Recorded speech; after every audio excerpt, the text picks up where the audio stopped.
I hope we can live up to the drama, Dave, from the countdown video. That was pretty powerful. So that was here we are. extremely. Here we are. And I don't know if you noticed, Dave, I've added a lazy boy to my studio. Look at this. That is a good look for you. It's The old curmudgeon-y, wasn't that your word? Curmudgeon-y old man? Yeah, old fart. Yeah, that's me. Yeah. It's perfect. You look good in the rocker. I need to figure out a way that I can actually recline it and do the live streams. So I got to work on that, but it is nice. So how do we have we had an extra lazy boy. And so I just moved it downstairs. How do you get an extra lazy boy? It's a long story, but we do have an extra lazy boy. Yeah, I was going to say, do you have a lazy boy sitting around that I could just move into the basement? I don't know anybody that I got a line. I got a line on a matching one. Saturday, I had a chance to pick up one that was the match to this, but I didn't. But if I would have known, now how we'd get it to Hershey, Pennsylvania, I don't know how we'd do it. Yeah. We're going to have to rent us an Amish buggy and get it out here. Exactly. That's right. Dave is in Amish country. He's in Hershey, Pennsylvania.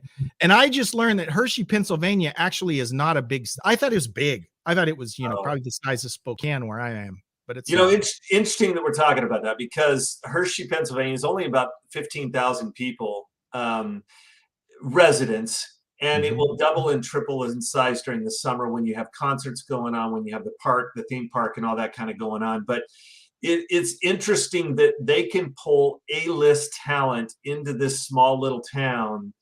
For example, Elton John's going to be here next month. Wow. That is a big, big act to pull into a town of 15,000 people. So well, and you just saw Journey there last week. That's what we talked about. And I think you said Greta Van Fleet is coming. Greta Van Fleet will be here at the end of the month, and I'm skipping Corn tonight just to be with you right now. Well, I wouldn't have gone. Thank you. But well, thank you for being here. Kind of last minute. So John is not with us tonight. John is my partner, but Dave was able to hop in and help us, so we really appreciate it. And we want to say hi to the music critic. Music critic, by the way, you should follow on Twitter. I'm going to be working with music critic on a book he's got coming up, which features thousands of album reviews. So I'm looking forward to that. So thank you for joining us. Now I don't know if this is true. I don't know if this is true. Let's show this. He says the thing about Hershey is that every time an artist comes there, they rename streets after them. Is that true? It's not true because all the streets are named like Cocoa Avenue and sorry, Mr. Hershey already took all the names. That's awesome. And of course, that's the draw. People go and there's like tours in a visitor center. It's kind of like Coke World in Atlanta, I'm guessing. I've been to Coke World, never been to Hershey, but I would rather go to Hershey, I think, and tour that than Coke World. So anyways, that's exciting. So what we're going to do tonight, Dave, and I told Dave, there's really no agenda other than we're just going to talk about some things that are in the news in the classic rock world. Probably make fun of John since he's not here. That always is entertaining. It'll be fun. It'll be fun. So a couple kind of housekeeping things I wanted to mention. We are bringing on, so full disclosure, my brother-in-law is named Dan Ranke. Dan lives in Norman, Oklahoma.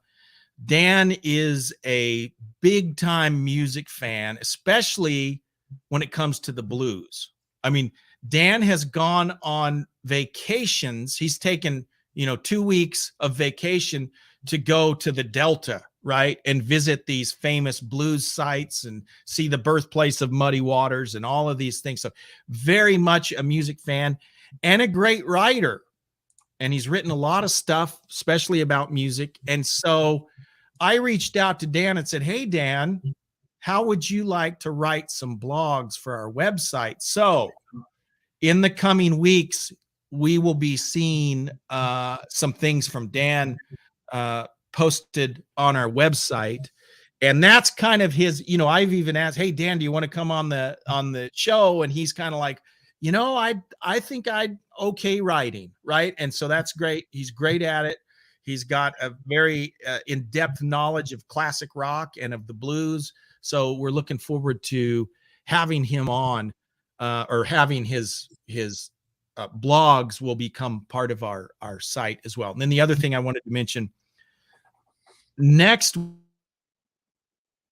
week we have Pat McCormick has a great YouTube channel, The Golden Rage of TV, and it's right up our alley, Dave. He has these, and perfect for short attention spans like mine. He has these 2 to 3 minute videos about the classic TV reruns that we grew up on. I mean, I just watched one about Underdog. Oh no. I watched one about or the ones coming up about Alias Smith and Jones. I don't know if you ever remember that cowboy show, Alias Smith and Jones. It was awesome. Yes. All of that syndicated stuff. That's what it's about. But we're having him on because he played for Ronnie Montrose. Ronnie Montrose, one of my favorite guitar players, and he spent a few years playing with Ronnie. So we're going to talk to Pat about that. We're looking forward to that. So let's talk about some things in the headlines, Dave. One of the prominent things I've seen this week, can we just get this out of the way right up front? The Rock and Roll Hall of Fame is a big steaming pile of poop. Okay. It's a joke. And I think in previous episodes I've heard you talk at length about your opinion on this, but go ahead. It's a complete joke. Okay. Right. When Nina Simone and Tom Waits are in the Rock and Roll Hall of Fame, but Judas Priest isn't, right? It's a piece of junk. I mean, Deep Purple didn't get in there till a few years ago. Yes didn't get in there till a few years ago. And it's a joke. They've got, you know, rap artists and all kinds of people that in my mind aren't really rock and roll, and they go in before bands like a Judas Priest, who clearly should be in the Rock and Roll Hall of Fame. Kiss has only been in there like the last 10 years. Kiss should have been in the first round. Whether you like Kiss or not, they should have been in there from the very beginning. They were one of the hugest bands of the 70s, and they just recently got in. So it's a complete joke. Well, and Iron Maiden, good point, music critic. Good point. And music critic, he's a statistician. Thank you. I don't remember your first name, music critic, so I don't want to keep calling you music critic. So Kiss was in 2014. So less than 10 years ago, Kiss went in there. I think Yes went in about 5 years ago. And of course, Nina Simone and Tom Waits and Madonna have been in there for a long time. So yes, the Rock and Roll Hall of Fame is a joke, and I think everyone knows that. But kudos to Dolly Parton. Dolly Parton was nominated for the Rock and Roll Hall of Fame, which I don't know how that happened. But she sent a letter to the hall and said, hey, please take me out of the running. There are way more deserving actual rock artists than me to be inducted into the Rock Hall of Fame. So she has asked for her name to be removed from nomination. And I think that's a really stand-up thing. You know, one thing about her, and, you know, she's country, she's not rock, but one thing that I've appreciated about her, she is a class act. So, you know, the appearance might be that she's saying, hey, I'm not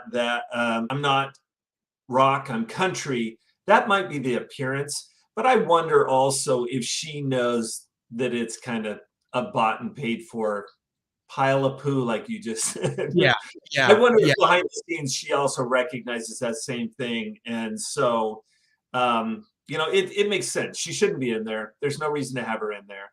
Right, right. She's very talented in her own genre. For sure. But I thought that was a very stand-up thing for her to do, Right. and hopefully that some of the more deserving folks will be nominated. But that whole hall has been fraught with trouble.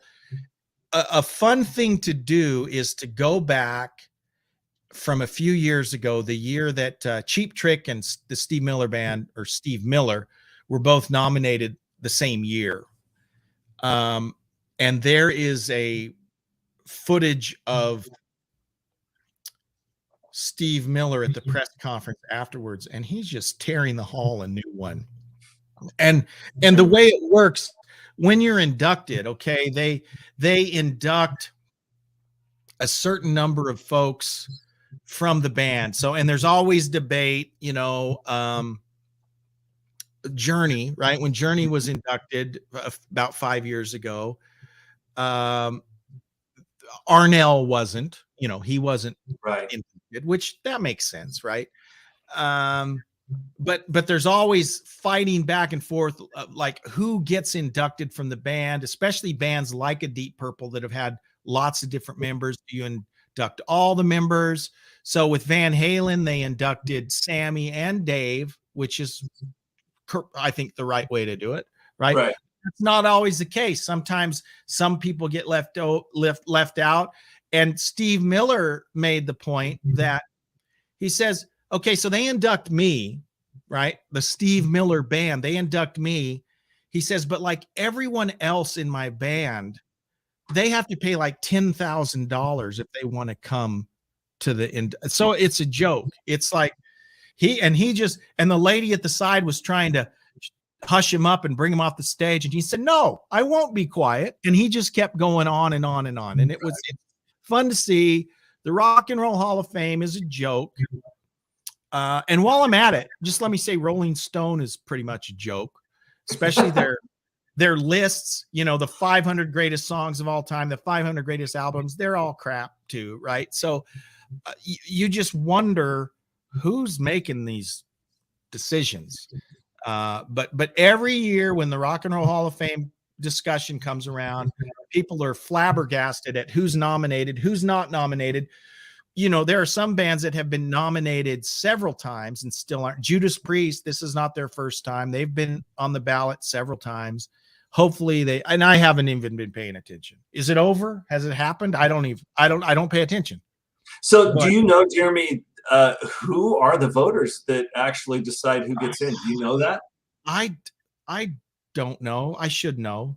That would be an interesting thing to be able to dive into and find out. But what I know about like Hall of Fames and a lot of prestigious awards, you can even look into the acting industry, and a lot of people will tell you it has a lot less to do with your talent and more to do with financial influence and who you know. Absolutely. And it's unfortunate that those people that really have talent in those industries, the Rock and Roll Hall of Fame, the Oscars, the Emmys, all those types of things, a lot more of it is behind the scenes that we don't get to see. Yeah. I want to say hi to the, at one time, the sweetest mullet in the state of Oklahoma, J.R. Stanton. There he is. JR joined us for a couple episodes. Go back and check out the episode called We Have a Rat Problem. And then there's an episode called On the Cult. And JR joined. So JR, thank you for joining. Now I'm gonna, Music Critic says, and I did not know this. Is this really true? They couldn't induct Coverdale with Deep Purple because John Sykes runs the hall now. Is that true? Or are you joking me? Because I had not heard that. John Sykes, of course, was in Whitesnake with Coverdale. There was no love lost between the two. So anyways, and thank you Music Critic, you still have about 3 weeks to participate in the fan vote. So Music Critic is our official legal counsel on this episode. So I'm glad you're here. I'm glad you're here. Awesome. Okay, so another little news item, which I think is very interesting. Few episodes ago, we talked about Alex Lifeson and the texturalists. You can go back and check out that episode. But Alex Lifeson is in the news, and this is kind of a trend. This is happening more and more often now. And Dave, you had a take on this. So he's selling a bunch of his guitars. Yeah, I saw that. So what do you think? Is that it's one of those things. It's if you're a diehard, if you're a purist, to me, what that tells me is he's kind of hanging some things up. He's getting towards the end of a performance career. Now, that doesn't mean that he will give up everything, but usually once they start to sell off that memorabilia to the extent, I think there was he was selling off over 100 items. Yeah. That's quite a bit of memorabilia that he's going to part ways with. And, we'll see what happens with all that kind of stuff. But usually that's kind of the start or of the end of a career, which is kind of sad if you're a Rush fan. Yeah, and Eric Clapton did the same thing recently, and they still have plenty of guitars left.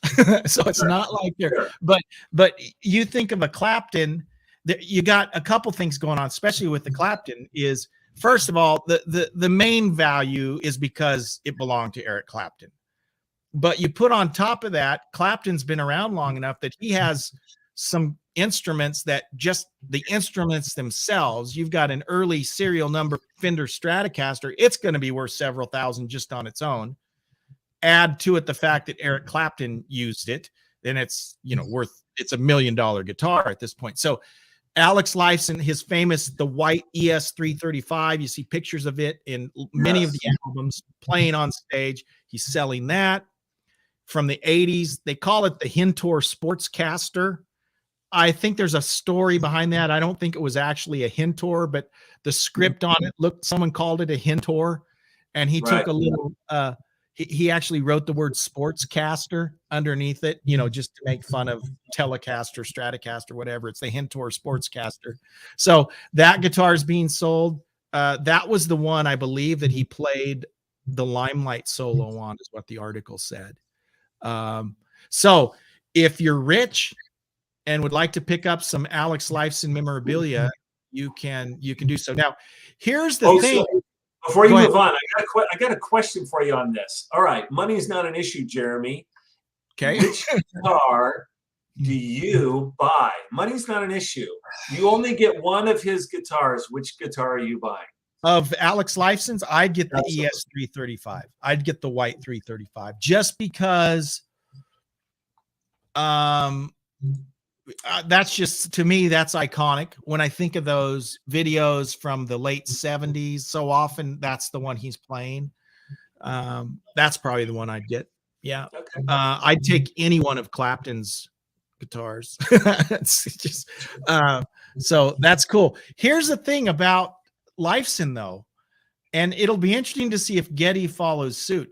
Alex Lifeson is very involved with a new band right now. He's working on a new album, and it sounds absolutely nothing like Rush. In fact, you're kind of hard pressed to hear him, to be honest. But he's super excited about it. And again, it's more of this. It's textures, right? It's electronic. The group is called Envy of None. They've released 2 singles. One is called Liar. One is called something Inside. Can't remember. Music Critic says it's not very good. Now, Music Critic, that sounds a little harsh. I would say it doesn't sound anything like Rush. I don't know if I'd say it's not very good, because to be honest, I kind of dig it, but it's not in the classic rock vein. It's not hard rock. It's super atmospheric. Female vocalist who's from Spokane, by the way. Can't remember her name. Very atmospheric, a lot of, oh, think of like Anya with a little more hair on it. It's a little more, it's a little edgier, but a lot of its textures. So I won't say I'm a fan. I don't know if I'll say it's not very good. I don't know. I'd have to let it, but Alex is really into it, and he talks about how much he loves working on this project. And hey, you know what? At this point, if it's a completely different direction, that's great. And I do agree with Music Critic here. This is the same guy that made A Farewell to Kings, Hemispheres, Permanent Waves, and Moving Pictures. You add one album to that, 2112 through Moving Pictures. To me, that's the best run of 5 albums ever, bar none. I would agree. Yeah, I would agree. Great. So, in fact, it's funny that we're just talking about this because, as you know, I live in Hershey, and I live with a bunch of high school boys, and I'm playing ping pong with one of them, and the score was 20-12, and I wanted to beat him. I wanted to beat him so bad, and I said, "When I beat you, you know what that's going to mean?" And he's staring at me, and I said, "It means 21-12," and he's looking at me like, "What does that mean?" Yeah. I'm like, "Never mind. Your 16-year-old brain will never understand." Well, so you need to bust that out and play it for him. So yes, that's awesome. Okay. The Music Critic is reading the Martin Popoff Rush books. He's written several. I'm reading the Martin Popoff Ronnie Montrose book right now. So just a plug for Martin Popoff, if you're into reading about classic rock, he's got several. He's got them on Rush, AC/DC, UFO, Ronnie Montrose, Iron Maiden. I mean, pretty much all the biggies.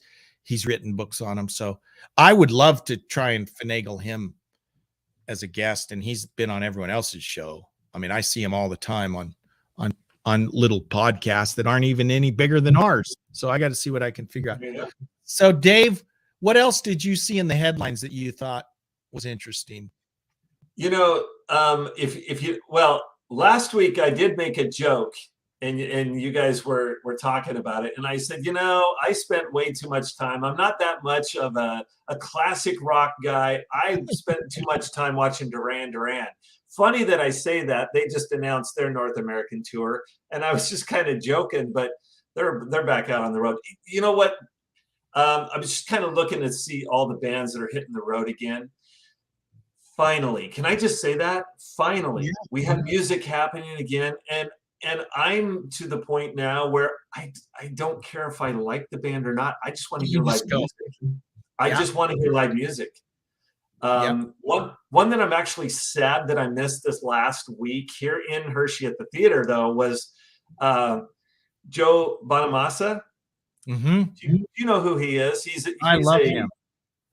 He was just here, and I talked to a couple people that are friends of mine that went and saw him and just said it was just amazing to sit back and listen to live music again and listen to this old guy on his guitar, and just they said it's so refreshing again to hear great music again live. So here's the thing about Bonamassa. I love him, and he is a total geek. Total geek, and he'll tell you, to talk to him, he's nerdy. He has tons of equipment, vintage. I mean, he goes from the time he was a teenager. He's younger than us, actually, Dave. He's probably 44, 45. He's younger than us. He might be 10 years younger. But he has been playing. I mean, there are videos of him at 12 getting on stage with BB King, right? I mean, he's a prodigy. JR saw him in Houston. I remember when JR was going to see Joe, I tried to, wiggle my way in to get JR to buy me a plane ticket, but he didn't. So, He let me down. JR, you let me down, dude. But the videos I've seen, he's really good, and yet Yeah. he's a polarizing figure. I don't know why. I see a lot of people aren't big fans of his, which I don't get that. I think sometimes they think, well, he tries to copy Stevie Ray Vaughan or whatever. I don't know. I don't know what all the complaints are. Personally, I think he's a phenomenal guitar player.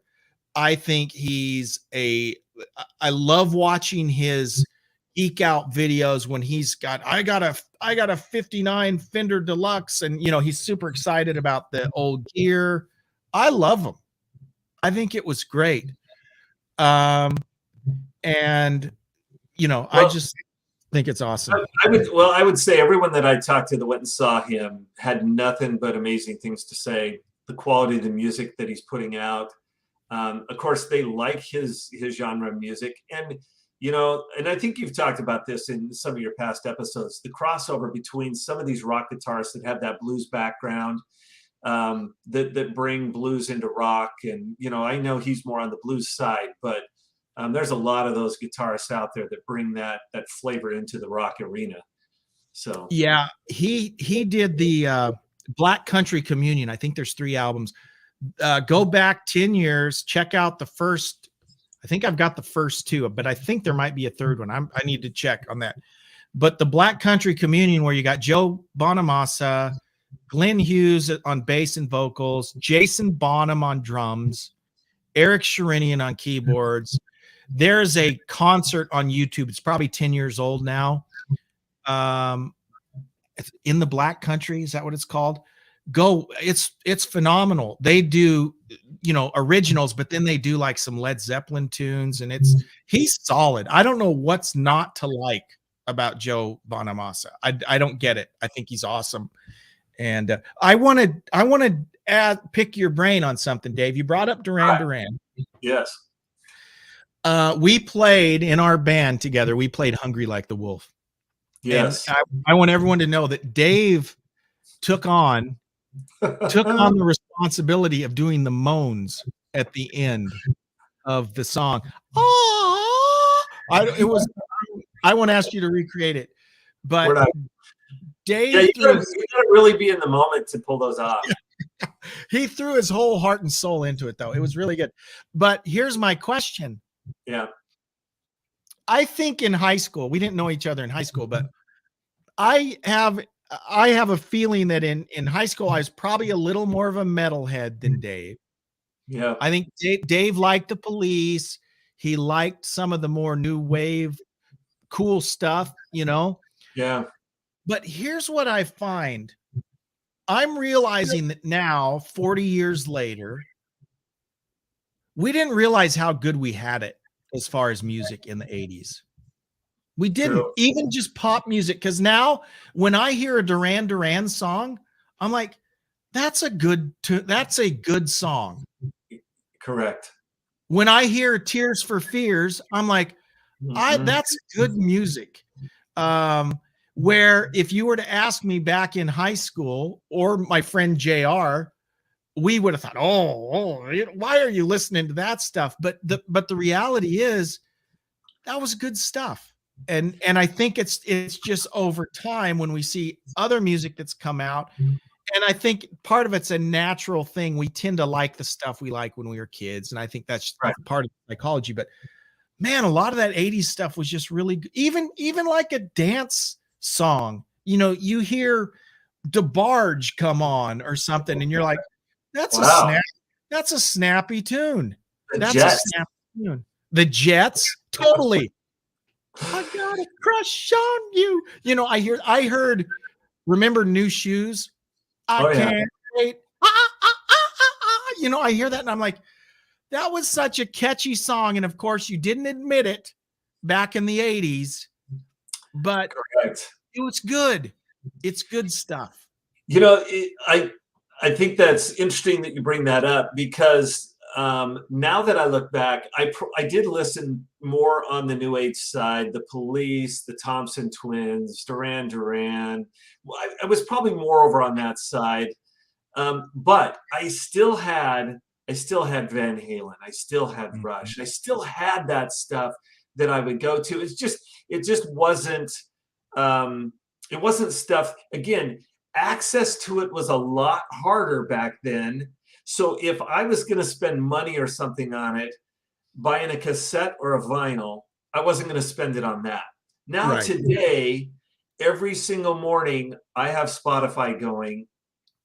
Every single morning in this house that I live in, and I've got all of it now. I've got access to everything. And I think that's what makes it so cool today is I don't have to be limited by a vinyl record or a cassette tape. I can get that whole mix, and it doesn't cost me anything more than my Spotify Premium. And Exactly. you're right, though. It is all good. And even the youth of today recognize it's good. It's Yeah. good music. Yeah. They know it. I remember, and this has been 10 years ago, but I can remember my daughters and probably Dave's boys were there at these same dances. They'd go to these church dances, and the music they liked the most? It was 80s music. 80s, the 80s tunes. Blew me away. Yeah. That they're wanting to hear Journey and they're wanting to hear stuff from the 80s. Yeah, it's crazy. JR mentioned that Tears for Fears is back together. They are. And in fact, JR, I listened to their whole new album a couple times last week, and I really like it. And they maybe more than anyone is one of these bands that I just never really paid attention to.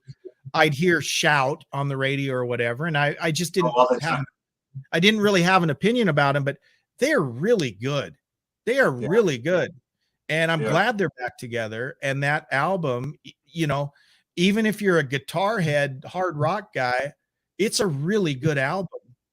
They're both 60. I think I watched an interview with them. So they're both 60, and we're coming up on 60. We got a few years, but got a few, but we're getting there, aren't we?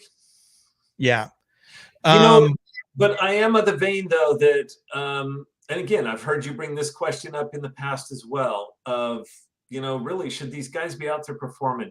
Yeah, they should. If they've still got the talent and people are going to pay to see them, stay out there. Keep grinding out the music because, like I said last week with Toto,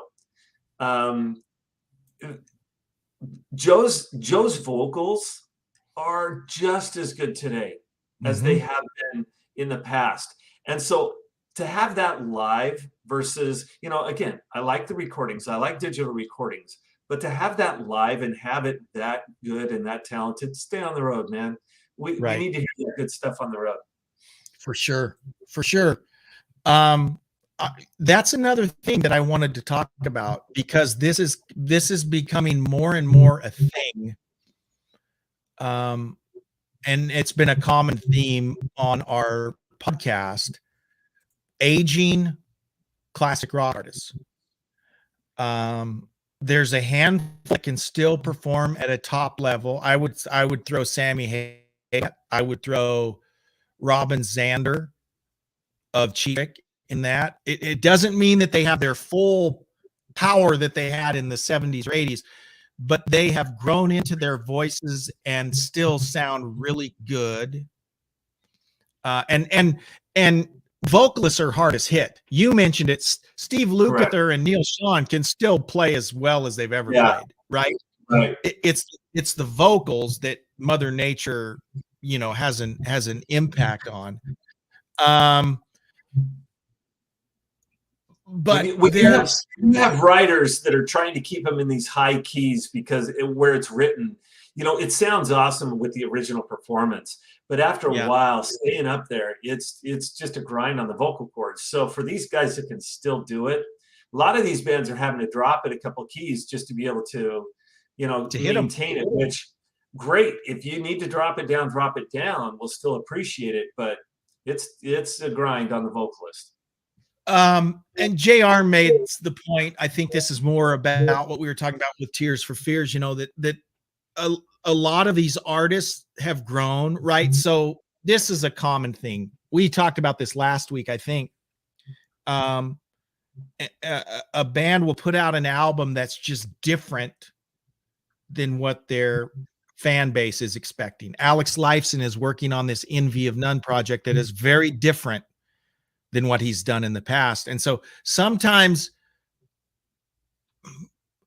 we don't embrace it, right? It's just different. But just like we have expectations of what we want from an artist, they have expectations of what they want to do. So JR's point is these artists grow, but I think maybe the second part of JR's statement is, in my case, I've grown as a listener. I know that's the case with me. I know Tears for Fears is a perfect example.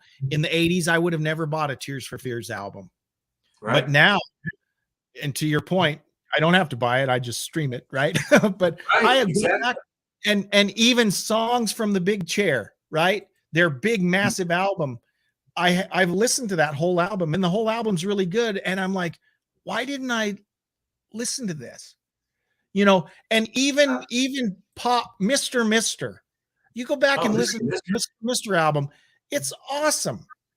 It's awesome. And we didn't realize how good we had it, I think. And Music Critic, you're right. You do have to pay for a streaming service. If you want to, if you do Spotify free, you're very limited about, what you can actually listen to. But how much is Spotify now? $10 a month? $9 a month? Whatever my wife pays. I don't know. Yeah, exactly.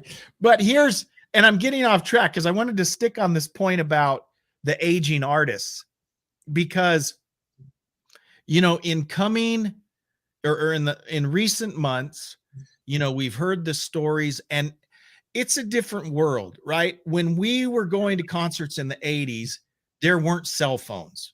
There weren't cameras.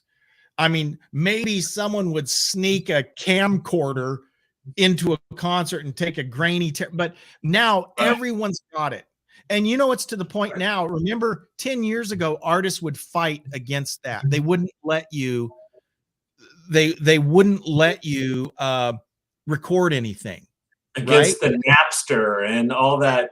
Well, right. And even like put your phone away. I know there's footage 10 years ago of Rob Halford literally kicking a phone out of a person's hand. Yeah.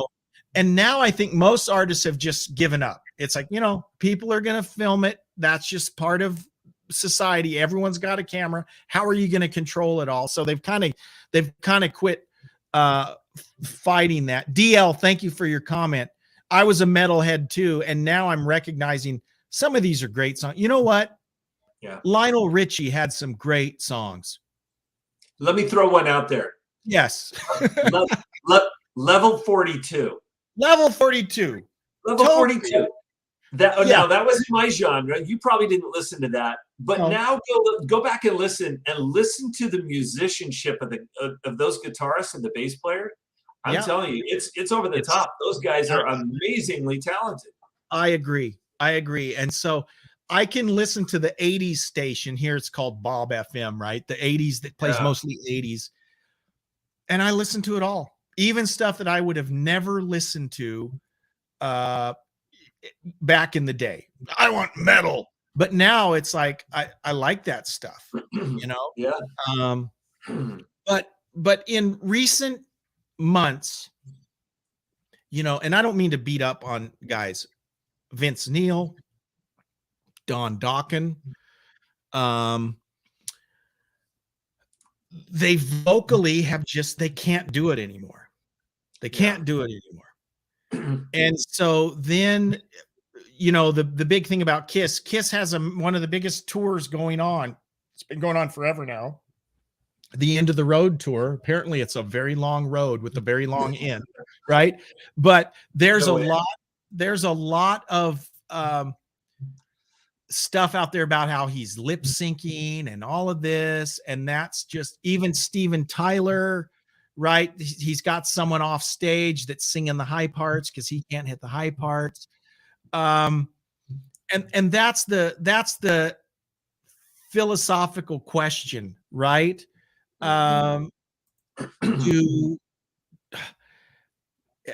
First of all, we can't say you guys shouldn't be allowed to.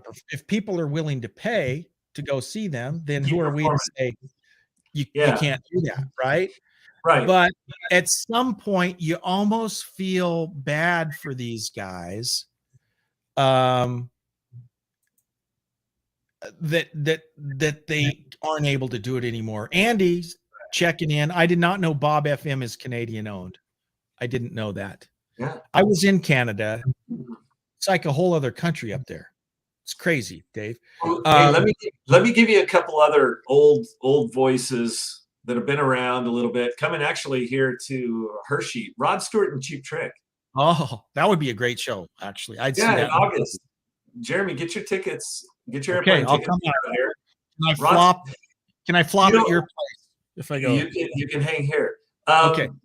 I actually think that will be a pretty good concert. I really do. Me too. And it's a and how old's Rod Stewart now? He's got to be 75. I'm guessing. Yeah. I don't know. He's got to be 75. And first of all, Cheap Trick, our journeyman. Cheap Trick has never stopped touring since the mid 70s. They have never stopped. They have been putting out music every couple of years that entire time, and good music. And they still put on a great show. I think that Cheap Trick show with Rod Stewart will be very interesting because it's kind of different, maybe different fan bases. I think it'll be great. And to Andy's point, an unusual package, but would have seemed normal in the 80s. I would agree. Cheap Trick is the perennial opener. And they've had their own headline tours also, but man, they have opened for anyone in the 70s is friends with Cheap Trick. Cheap Trick, seriously. Cheap Trick has opened for Aerosmith several times, for Ted Nugent. Ted Nugent has probably opened for Cheap Trick. You know, it just kind of flip-flops back and forth, right? They are just one of those perennial bands. They're a great band, and I've seen Cheap Trick more than any other band. Yeah, I've seen them more than any other band. And actually, JR was a Cheap Trick fan before I was. I don't think we saw. Have to remind me. It came the last time with Mama's Boys in Lawton. I don't know. That's a personal question I'm asking Cheap Trick, but I saw Cheap Trick 2 different times just in Lawton, Oklahoma, where I went to high school. I saw them with Molly Hatchet, like my sophomore year, and then like my senior year, we saw them with Mama's Boys. Do you remember that, JR? Anyways, we might have gone to that one together. I can't remember if that was when. Go back and hear the episode of when JR and I saw Rat together. That's a good one. So, but yeah, they're a great band. And Rod Stewart, man, he's got a catalog. He does. Hey, I'm gonna make your travel plans even easier. All we will have to do, this is an outdoor concert. You get here, free lodging, you can stay with me. Look at this. And the lawn chairs on my back porch, we can listen to the whole concert from where I live. So there we go. No, okay. I step outside. I live close enough to the park where their outdoor stadium is. I can hear every concert. That is awesome. So, Dave, kind of tell folks what you do, because I think it's really awesome. Tell them what you do for a living. Now, Dave, hang on. I'm going to give you a background. Dave at one time was my boss. I worked for Dave, and this is one of my favorite memories of Dave. I was looking for another job, and he knew it. And he calls me into his office one day, and he says, "Whatever you're doing, just get it over with." So anyways, I don't work for Dave anymore, but I did work for him for a while. But Dave is a business guy. He was a CEO of a company for a while. He had his own company for a while, and he and his wife went in a completely different direction. So just give us the 30-second story of that, because I think it's awesome. Midlife crisis. My wife and I, we sold everything, packed up, moved to Hershey, and we lived with the high school boys. kids at the Milton Hershey School. We live with these kids, and we're their parents, their house parents. While they're here, they come from disadvantaged backgrounds, and so we get to just kind of show them what a normal life can be like. But we're here to do that, give back to some of these. We've been fortunate in our life. We've done, we've been lived a comfortable life. We're here for a while. We don't know how long, and then we'll jump back into the crazy world someday. But it's fun. That's awesome. And the experience here in Hershey has been awesome. We're talking about all these things. I will tell you, honestly, sitting on my back porch, the last one I heard was Maroon 5 last year. Wow. Right before it got too cold, just sitting on the back porch, you can hear Maroon 5 out there playing. Really good talent that they bring into this small little town. It's crazy. That's awesome. And DL, it's a small world. I had relatives that lived in Lawton in the early 70s. That's really cool. So I see a few folks representing from Lawton High School. So appreciate that. I was a Lawton High Wolverine, Dave. What were you in Boise? I was Bora Lion out of Boise, Idaho. You were a what? Bora Lion out of Boise, Idaho, class of '86. A boar lion? Bora Lion. Okay, I'm like, what's that? As in Mount Bora or Senator Bora. Okay, gotcha. Okay, all right. So yeah, back to this aging icon thing. The good news is we've still got guys that are doing it in their 70s, right? And some of them, based on their lifestyle, it's a surprise that they're still alive. So the fact that they can still perform, some of them at a high level, some of them not so much, but at least they can perform. But it does mean in this age of video, of technology, that it's harsh, right? When people post, I mean, guys, there's a whole genre of Vince Neil videos on YouTube that they're funny. I mean, I got to admit, they're kind of funny, where they'll transcribe what it sounds like he's saying, and just kind of making fun of it. So you feel bad for the guy. And that wouldn't have happened 20 years ago, before everyone had a phone and could record it all, right? So that's the downside, is that stuff is all out there. And even, I've found footage of some of my favorite people having a bad night, because it happens to everyone. And there it is, for posterity on YouTube for everyone to see. So that's kind of a bummer, but that's just the way it's going to be with older folks still performing. Yeah. So, well, Keith Richards, he's been saying the Stones are working on new songs.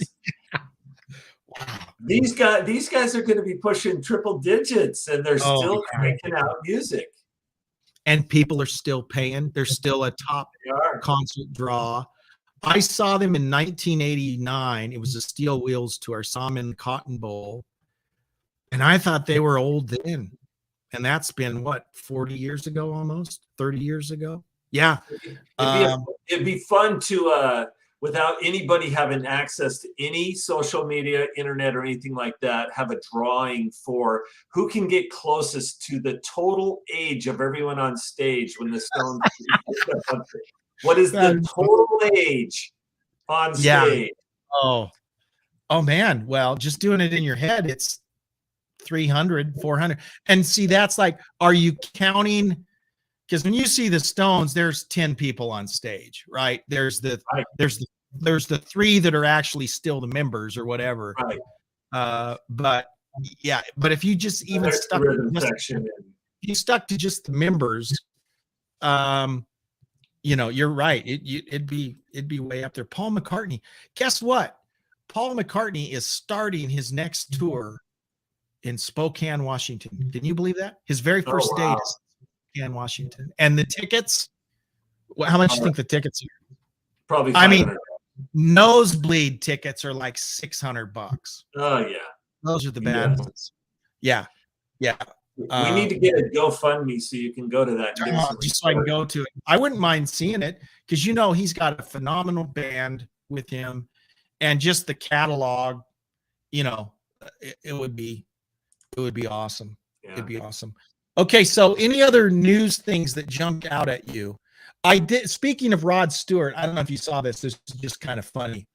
So Rod Stewart, his road is full of potholes out in front of his house, and it wouldn't get fixed. So Rod Stewart goes out and starts fixing it. He's got some time between now and August when he kicks off his concert. Yeah. So he went out. He's 77, by the way. I want to give these guys credit. I'm looking at the Ultimate Classic Rock website. The 77-year-old rocker on Saturday shared a video that showed him grabbing a shovel and helping to fill potholes on a damaged road. Stewart, who was dressed in the training gear of Celtic Football Club, or is it Celtic, whatever. He said he was surprised. He was spurred to action because he couldn't drive his Ferrari over the potholed, scarred road. So he went out and fixed it. But did he have leather pants on? That's what I want to know. No picture. He's wearing it looks kind of that deep. Man's always got leather pants on. on. Oh yeah, but he got in trouble. That's the story. Is he got in trouble? Is you can't go out and fix the road yourself. You know, you got to whatever. So, anyways, he a problem, and he tried to fix it. So good for Rod. I think that's awesome. Yeah. So, anything else that jumped out at you this week? The only thing I want to say is those of you that are my fellow police fans, they put out their Around the World documentary series that's out there. Very entertaining. So if you're a big police fan, they've gone the expanded reissue of the Around the World documentary. That documentary was very enlightening to me about a lot of the things that it gave me a lot of respect for these bands that have been together for a long time.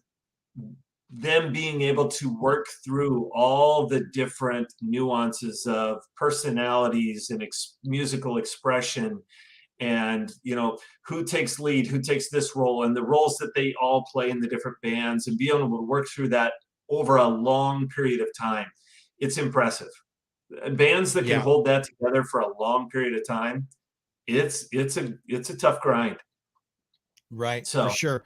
All right, Dave, I wasn't watching the clock, and of course we have to play a commercial message. So we're going to have a short commercial message, and then I have a final thing I want to share when we come back. So stay right where you are, and we'll be right back. The basement can be a lonely place. Hello? Hello? Is anyone in here? Yet, at the Classic Guitar Rock podcast, the basement is all that Jeremy and John have. Their wives don't want them geeking out on classic rock in the living room. Can you blame them? But you can help. For as little as $3 a month, you can become a supporter on Patreon. Join today and end the cycle. Visit patreon.com/classic guitar rock. They'll still be in the basement, but at least it's not your basement. Hello? Is anyone in here?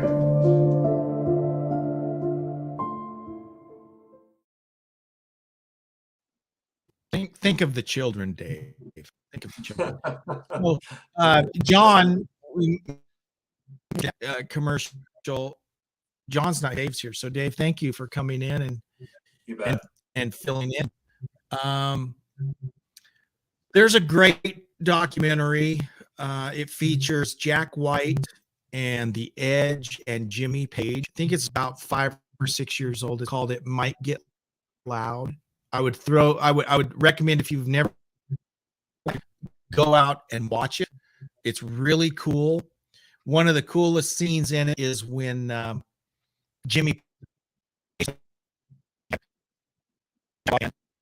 and if you're Jack White and The Edge, who grew up, Jimmy Page was the pinnacle of rock, and they're sitting there in the room watching him play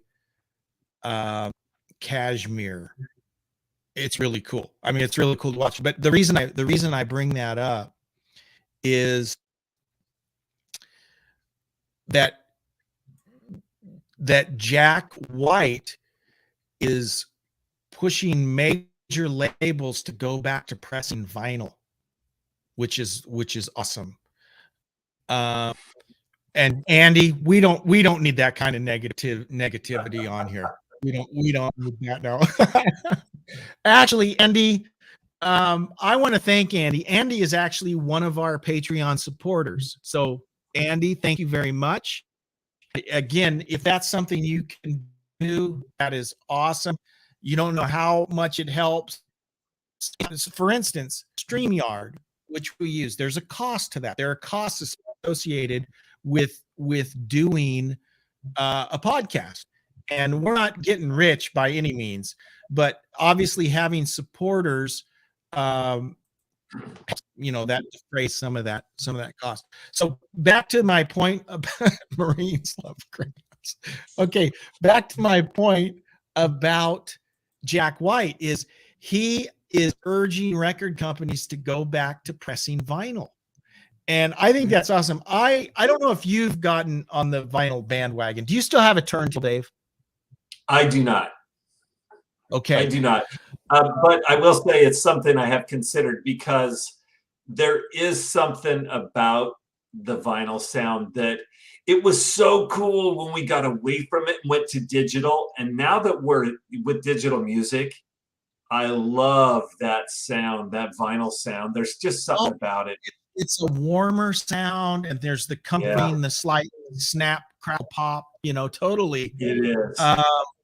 So I just thought that was cool. That here's pushing folks. Again, this is from Ultimate Classic Rock. It says Jack White urged major record labels, whom he claimed more money than God, to build their own vinyl pressing plants. Vinyl records have exploded last decade, and the demand is incredibly high. A small punk band can't get their record for 8 to 10 months. And I now ask the major labels, Warner Brothers, Universal, and Sony, to finally build your own pressing plants again. As the MC5 once said, you're either part of the problem or part of the solution. It's cool that folks buying vinyl. Yeah. And even at Walmart now, it's not a huge selection. Walmart sells vinyl. I bought a few records from Walmart. Used record shops popping up, which is awesome. So I love vinyl, and I, like you, Dave, and I've had I mean, I don't have a massive collection, but I have several hundred, and I picked up a turntable a few years ago, and I listen almost exclusively. In my car, I'm streaming. At home, it's vinyl. DL says it's overinflated. Buy CDs for cheap, and he's right. Records are expensive. They're like 20, 25 buy a record, which that is a little crazy. However, it's all this 200-gram vinyl. Is that the right? They're thicker now. They're a lot thicker than they were when we bought records back in the 80s. They sound really good. I mean, the sound is really good, but that's just cool. I think it's cool that he's pushing folks to do that, pushing the companies to do it, and more new music now you can get on vinyl, which is awesome. So it is. Well, Dave, any final thoughts before I let you go? Final thoughts are, it's good to see your face. We're going to work on some of the little technical difficulties. You've been a little blurry here at the end. But so and here's what I find, Dave. This is a fun venue to be a part of once in a while. Yeah, it is fun, and we appreciate you coming on. Dave is a great conversationalist, so we like to have him on. Here's what I found. I think part of the process, I don't know if it gets cleaned up as it processes, but like when I go back and watch the recordings on YouTube, they don't look as bad as they looked live. So, but You know, I'm showing all full bars on my Wi-Fi, but I don't have good internet where I live. It's not good. So hopefully it's not too bad for those of you who, how can we forget? Don't forget the Osmond brothers. Okay. Last thought. Okay. Follow this rabbit trail. I want you to Google the Osmond brothers crazy horses, and you will find Paul Gilbert, Dave Portnoy. You will find a number of hard rock dudes talking about how influential Wild or Crazy Horses was from the Osmonds. Okay. The Osmonds were I mean, they're the Osmonds. So what do you think of? It's teeny bopper bubblegum music.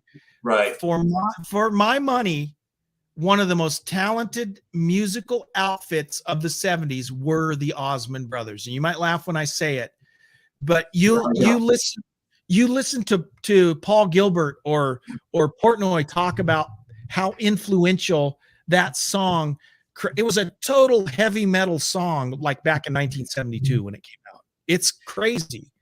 You know what would be interesting for you and John to do is put together an episode 1 week of bands that influenced the music industry and how. For example, you brought up the Osmond brothers. Here's one that I don't know if you've thought about is oh, my mind just went blank. Who's the gal that died of anorexia? Karen Carpenter. Carpenter. One of the first bands to pull off a rock ballad, multi-layering of their music, etc. You can go into what they were able to do and how it influenced the music industry. Anyway, just something for you to kind of maybe consider is some of these bands that people like, we're making fun of the Osmonds, we're joking around, we're making fun of Karen Carpenter, but the talent that's there and how it influenced the music, there's a lot of bands you could talk about and how they've influenced rock music and music in general. And here's the thing, Karen Carpenter, one of the most beautiful voices ever. Tenor. A tenor. And she was a great drummer, by the way. Her brother, Richard, who was behind the scenes, a genius. Yes. A genius. Musical genius. Yes. I love that idea. That's a great topic. Totally do it. Frank Zappa and Neil Diamond wrote for the Monkees. I had heard that. And you know what? For my money, you cannot beat Stepping Stone, Valerie, Pleasant Valley Sunday, Last Train to Clarksville. The Monkees had some awesome stuff. One of the first albums I bought was their Headquarters album. And I have it on vinyl. Go, Dave. I love the Monkees. Love the Monkees. And I think you're right, because what happens is so much of what we enjoy is second generation. They were inspired by maybe the guys we in the 80s dug the Osmonds or the Monkees, and that's what inspired. I think that's a great idea. We'll invite you on for that one, Dave, too, since it's your idea. Sounds good.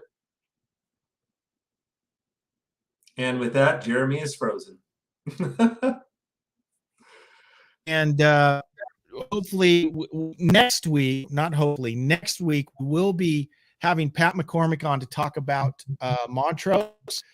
If you haven't followed us on Twitter, on Facebook, the Low Budget YouTube channel, check us out in all those venues. Dave, thanks so much. Been great. We'll see you next time. All right. Thanks, everyone. Take care.